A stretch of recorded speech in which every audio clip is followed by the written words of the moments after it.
it's not too late to get a copy of the book, and it certainly isn't too late to join us. It's Wednesday at 7 p.m. Let me know if you have any questions. There's a description of the book in the back folder. I'm making my way because we're going to have a very special speaker in just a few minutes.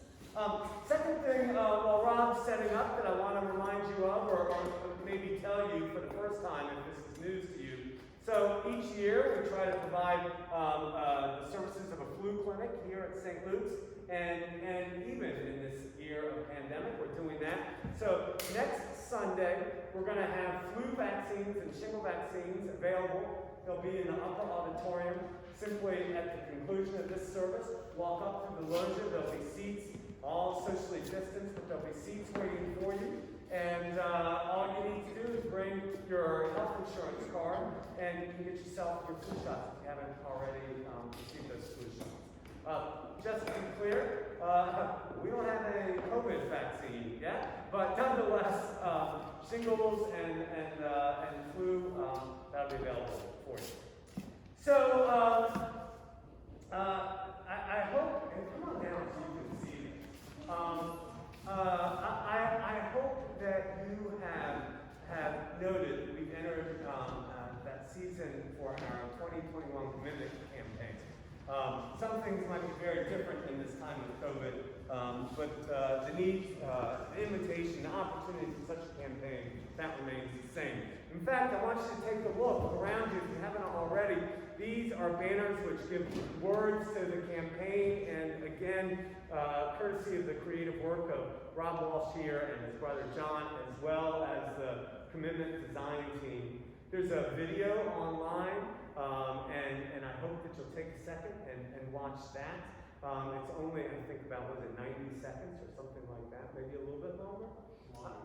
A little bit longer? Good. There's lots to talk about. And then, as always, we invite some people from the parish to provide witnesses for us. And so, today we have a very special witness coming to us all the way from Birmingham. And lest you think, wow, from Alabama, that's far. I'm talking about Birmingham, England. This is Charlotte Palmer, who has grown up in this church and is now working on a PhD in Birmingham. And you will see just what a delight she is, and you will also hear just how deep her faith is. And so now I give you Charlotte Palmer.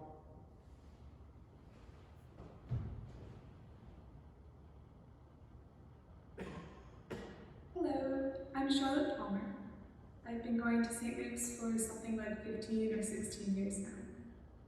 St. Luke's taught me to follow my dreams, pursue the path that God has laid for me, and be a better, kinder person.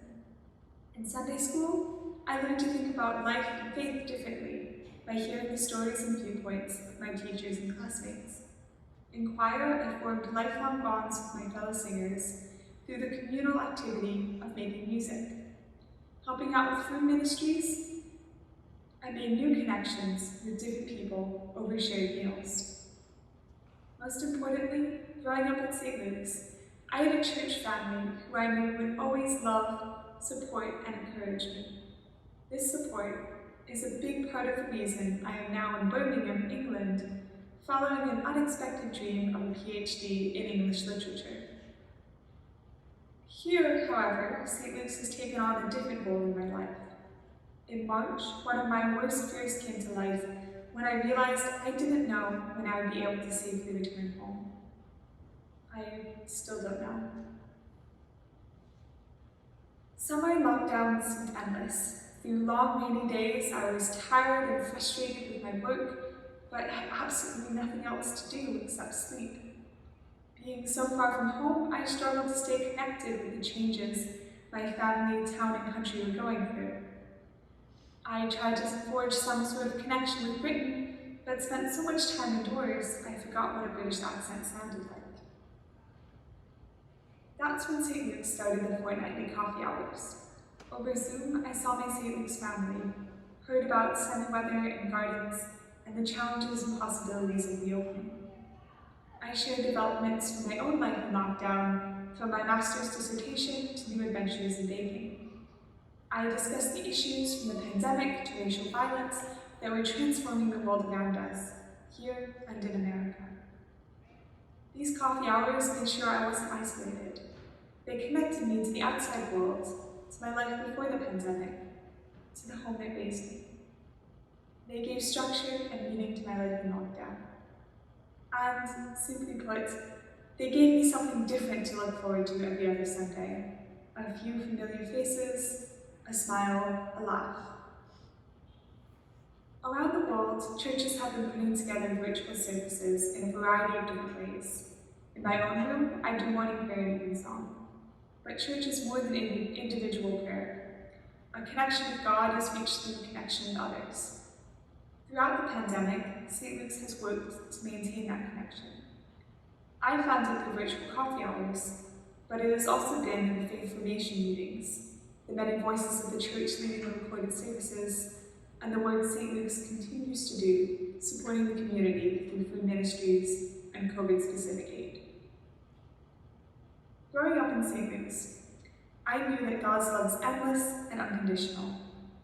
Even as the world changes rapidly, even as so much of what we took for granted fades away, even for me, 3,000 miles from home, St. Luke's is there to remind us that we are and always will be loved.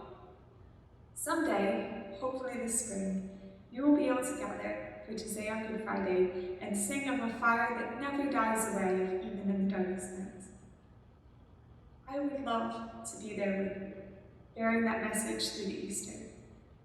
But for now, I ask that you do what you can, whether that is pledging for the first time or increasing your pledge as is right for you, to help St. Luke's continue being this fire in the weeks, months, and years ahead.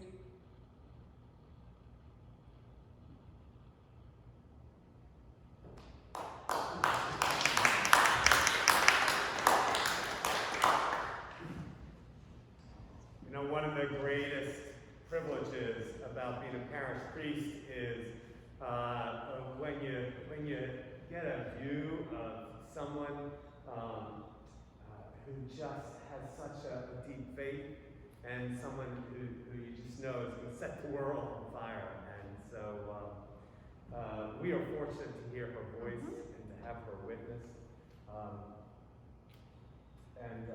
I invite you to keep her in your prayers as you think about your prayers this evening.